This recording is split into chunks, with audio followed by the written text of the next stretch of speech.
इस लेक्चर में अब हम अर्ध आयु और औसत आयु किसी भी रेडियो एक्टिव पदार्थ की कैसे ज्ञात करते हैं और उसका क्या महत्व है इसके बारे में जानेंगे। यहाँ पर जो अर्धायु है वह क्या होती है। किसी भी रेडियो एक्टिव पदार्थ के किसी नमूने को आधा विकसित होने में जो लगने वाला समय है उसे हम उस पदार्थ का अर्धायु कहते हैं। या रेडियोएक्टिव पदार्थ को अर्धायु वह समय में है जो कि उस पदार्थ का आधा विघटन होने में लगता है, यानी वह समय जो उस पदार्थ को आधा विघटित होने में लगे उसे हम उस रेडियोएक्टिव पदार्थ का अर्धायु कहते हैं, जिसे कि T12 T1/2 द्वारा दर्शाया जाता है। तो यहाँ पर प्रत्येक रेडियोएक्टिव पदार्थ जो है उसकी अर्धायु है वह एक निश्चित होती है, जो कि उसकी प्रारंभिक मात्रा पर निर्भर नहीं करती है। यानी जो अर्धायु है वो उसका एक विशेष गुण है उस रेडियोएक्टिव पदार्थ का। वह उस रेडियोएक्टिव पदार्थ जैसे पोलोनियम है उसका अलग होगा, रेडियम है उसका अलग होगा, यूरेनियम का अलग होगा। तो उस रेडियोएक्टिव मटेरियल और उसके आइसोटोप्स के भी जो अर्धायु होती है वह एक निश्चित होती है और उसी के द्वारा उस तत्व की रेडियोएक्टिव पदार्थ की पहचान भी की जा सकती है। क्योंकि रेडियोएक्टिव पदार्थ जो है उसमें नाभिकीय विघटन जो है सतही होता है, तुरंत नहीं होता, यानी साइमल्टेनियस रिएक्शंस नहीं चलती हैं, कोई इंस्टेंटेनियस रिएक्शन नहीं चलती है। जिस तरीके से कि रासायनिक अभिक्रियाएं होती हैं उस तरीके से ना इसको घटाया जा सकता है ना बढ़ाया जा सकता है। एक निश्चित समय में यह अभिक्रिया चलती रहती है। अर्धायु उस रेडियोएक्टिव पदार्थ का अभिलाक्षिक गुण होने के कारण हर एक पदार्थ की अर्धायु जो होगी एक विशिष्ट अर्धायु होगी और वह सब पदार्थ अलग अलग पदार्थ के लिए अलग अलग होगी, जिसके आधार पर उस रेडियोएक्टिव तत्व की पहचान हम करते हैं। मान लीजिए कोई रेडियोएक्टिव पदार्थ की अर्धायु काल यदि 1590 है तो उस रेडियोएक्टिव पदार्थ की अर्धायु को निम्न समीकरण द्वारा ज्ञात किया जा सकता है। यहाँ पर लैम्डा का जो हमने पूर्व में देखा उसका 6 अंक या डिसइंटीग्रेशन कांस्टेंट जो है विघटन स्थिरांक है लैम्डा, उसको सूत्र 2.303 2.303/T समय है log N0/NT। यदि यहाँ पर क्योंकि इसमें आधा समय लगा है तो T की जगह T12 लिख सकते हैं और N0 जो है उसको आधा होने में जो समय लगा है वो NT है, तो T की जगह T12 और NT की जगह N0/2 लिखें तो लैम्डा इस समीकरण 1 को लैम्डा = 2.303/T12 log N0/N0/2 लिखा जा सकता है।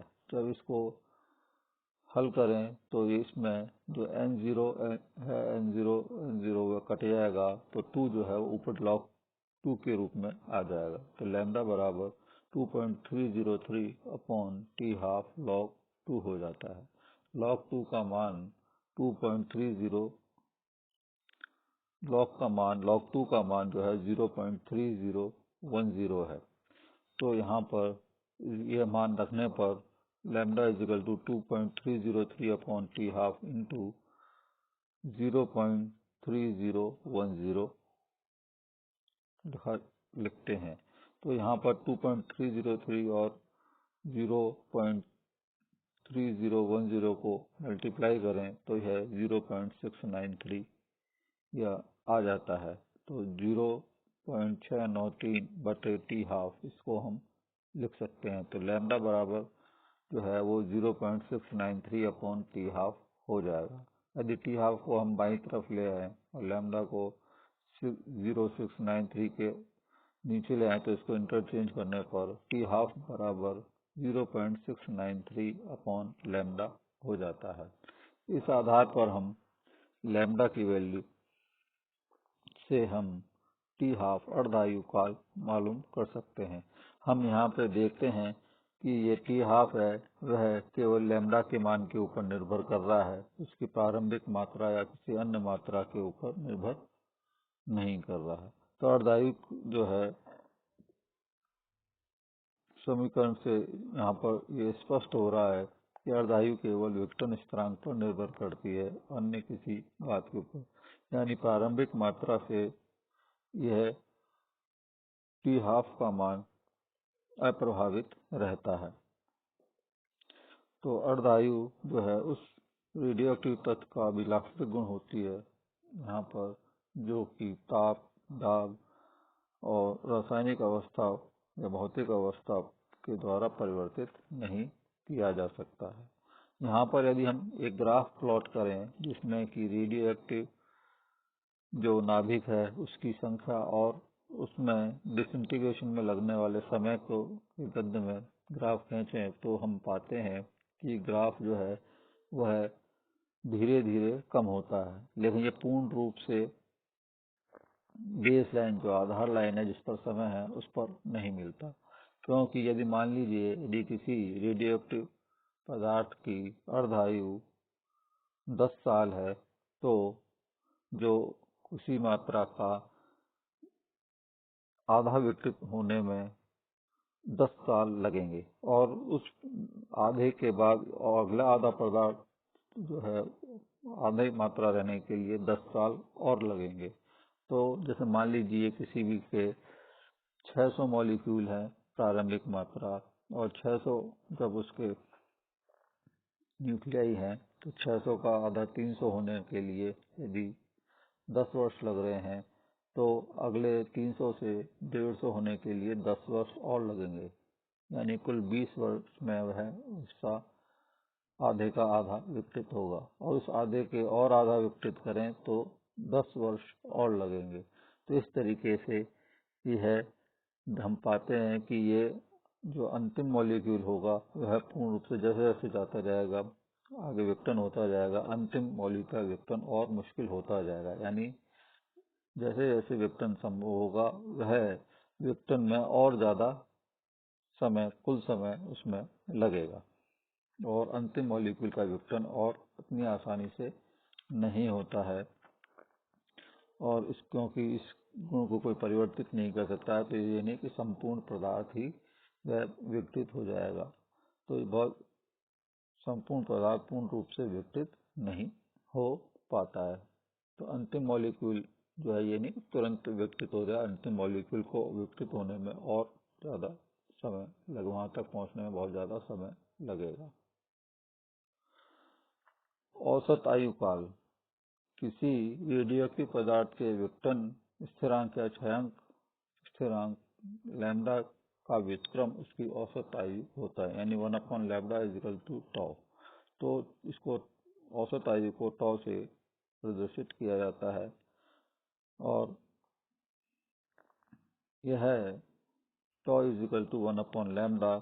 तो यहाँ पर लैम्डा जो है उसको हम जैसा पूर्व में अर्धायु का बताया 0.693 टी हाफ लिखते हैं, तो यहाँ भी लैम्डा की जगह यदि 0.693 टी हाफ लिख दें तो यहाँ पे τ जो है 1/0.693 और ऊपर 1 से मल्टीप्लाई होकर टी हाफ है। तो यहाँ पे 1 में यदि 0.693 का भाग दे दें तो यह 1.44 आता है, यानी τ 1.44 गुणा अर्धायु उस तत्व की उस नाभिक की हो जाएगी। तो इस तरीके से औसत आयु को हम गणना कर सकते हैं।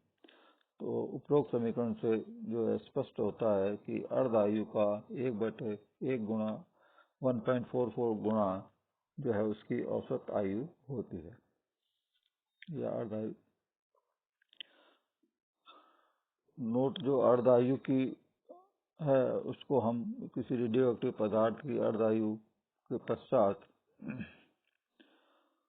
बची हुई मात्रा की गणना करनी हो तो निम्न समीकरण द्वारा कर सकते हैं, क्योंकि यहाँ पर जो पदार्थ है वह आधी मात्रा अर्धायु के आधार पर उसका पदार्थ की मात्रा की गणना की जाती है, इसलिए n इज इक्वल टू जो होगा वह n0 1/2 की पावर n होगा। तो यह n जो है वह उस अर्धायु के पश्चात बची हुई मात्रा है, जबकि n0 जो है उस रेडियो एक्टिव धर्मी पदार्थ की प्रारंभिक मात्रा है। तो जो उसकी कुल मात्रा है उस समय पर वह मालूम कर सकते हैं। तो इसको small n is equal to t/t half यानी कुल समय बटे अर्धायु इसको लिख सकते हैं। और t जो है वह कुल समय यदि हम निकालना चाहें तो n इंटू t हाफ हो जाता है, यानी n जो है वह अर्धायु के पश्चात बची हुई मात्रा है, और उस बची हुई मात्रा से t हाफ की गणना करें तो हम यह, क्योंकि यहाँ पे जो n टाइम्स जो है उसका नंबर है, यदि कोई 1/2 है तो 1/2 का आधा 1/4, 1/4 से उसका आधा 1/8, और 1/8 से भी इसका आधा देखें तो 1/16। तो इस तरीके से 1/16 का भी आधा करें तो 1/32। तो इस क्रम में ये जो है कितने नंबर में कितने बार जाके यह अर्धायु के बाद ये मात्रा बची है उसके आधार पर हम यह इसकी गणना करते हैं। तो यहाँ पर कुल कितने समय में कोई पदार्थ विघटित होगा उसकी मात्रा की गणना उस अर्धायु और उसमें नंबर ऑफ टाइम्स में कितने में t हाफ में परिवर्तित हो सकता है, सब वह उसके आधार पर उसकी गणना की जा सकती है। और